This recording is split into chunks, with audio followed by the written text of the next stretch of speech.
ice cream, baby? Hey? What's your dress down? Come it on for me. No. Good, eh? Yeah. You want to come along then, Pamela? Come on. You want to try sitting on? Here, jump off of it.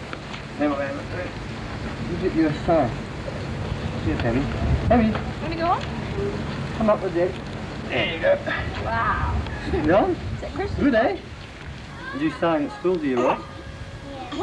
You what? You do sewing at Girls Rally or another car?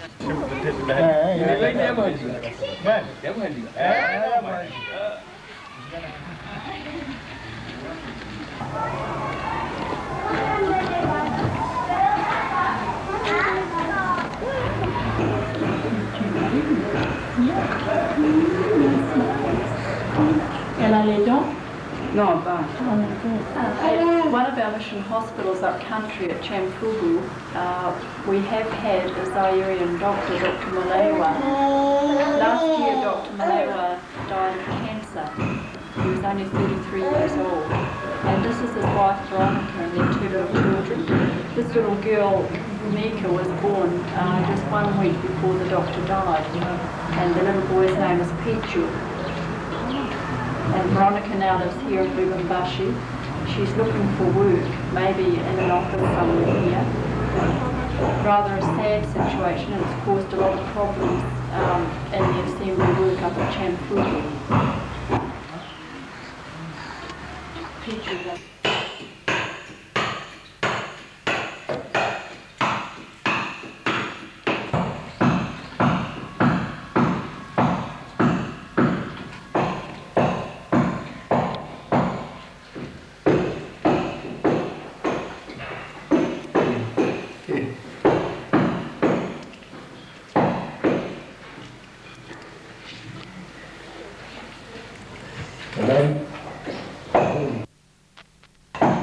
Right over to where the church is.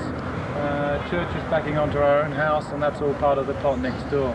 So you can see it's right next door to the main centre, and an important factor within keeping it near us so that we don't have too much trouble with communications and transporting of the books and all that sort of thing.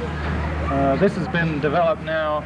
We've had the plot about 2.5 years, 2 years, and we've now really got going into building it and developing it. We're very grateful to those who have helped us in that respect. You can see over here the two buildings being built at the moment. The one on the left here is a combination building of, on the right, where all those bits of wood are and the people working, is the new bookshop. And adjoining it to the left will be a larger store, so that we have books and literature for sale, storage and selling part close together.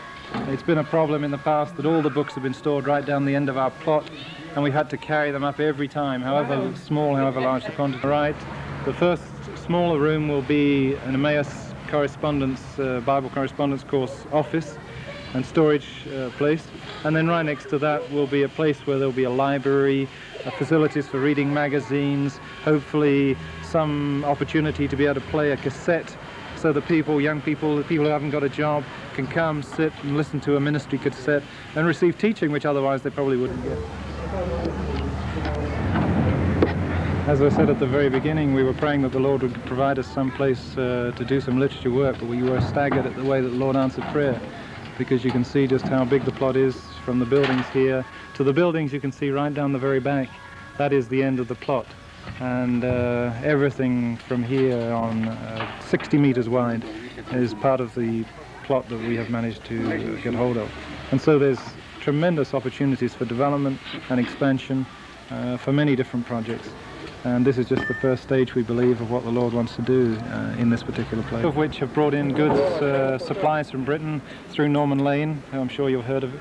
And we've bought 4 of these containers, 2 down the end of the plot of Restawhile, and 2 here, as far as we're concerned. And one of the projects we're really thinking about is whether there should be a Bible school over in this area. The possibility of a small Bible school for bringing people in from various different places for periods of, say, 2-3 months, to give them concentrated teaching and then send them back. We can't, at the moment, think of a full-scale Bible school. but teaching is so vitally important. One of the biggest priorities here in this country. We trust this will be my office, but at the moment I've got my desk here and the filing cabinet, but then all the other literature around as well. You can see here's some of the displays. We've had to mix it all together, and this is one of our problems, that it's not as clear as it should be. Here's some of the literature which we've got on sale, and then these 3 rows along here is all correspondence courses that we've got in Swahili, in French, in Kiluba, in Chokwe and in Dembu and other things. So people come and pick these up and do the quotation, more available for sale. But we just can't put it on view because we just don't have the space. It's far too crowded. The very size of the place is restricting the volume of sales that we've got, and its location being hidden out of the way in a house rather than being in full view from the road as those buildings are at the present time. Would you please pass a message to 60, because we don't have any contact at the moment with them. If you could pass a message to Sheila, please, concerning the request she made to Gordon and Barbara. They are very happy to do it, but they would like some more information. Would you please pass on the various details to her and ask her to come on tomorrow? The mission stations, well, I say most of the other stations, every morning at 7:30, and also at other times in the day, 7:30 in the evening, and times when we need to. Very, very useful contacts for all the various communications that we need, either for them to communicate to us about purchasing or financial problems, of things that they need to get in town, for questions, medical advice from the doctors like Ray Williams in Letaba and others. Likewise, I get to do this bit because I want to see that everything's not just serious here, it's a lot of fun working as well. My job in this place is to look after the accounts, and there are a whole series of things that I get to do in that regard. Each of the missionaries in the various stations has an account that I look after, and they provide money for such things as visa applications, paying for purchases in town, and there are about 13 or 14 people that have got money that I get to look after. Likewise, we have a general account for the running of the place, and that looks after things like wages, buying flour for each of the workers. They get a sack of flour at the end of the month and 16 kilos sometime during the month. Buying kerosene, fuel, a whole range of things like that that comes through a general account. Likewise, I have the accounts for the building fund across the next section that you saw, for the Bible fund, which takes after the wholesale literature, for the bookshop money and evangelist money, look after the finances for the deaf school. So there are a whole wide range of things in that regard that I get to do.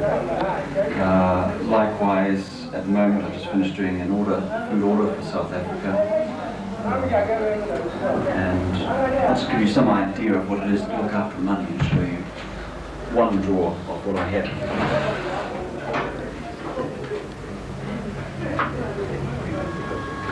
In here there'd be probably a few £100 worth of Zaire's, and it's part of my job anyway to keep track of where that goes.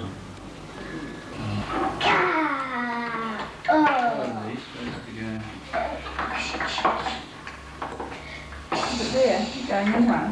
Stupid horse. Get your stupid head off. You'll have to do earlier one because you haven't got that black one. Bye.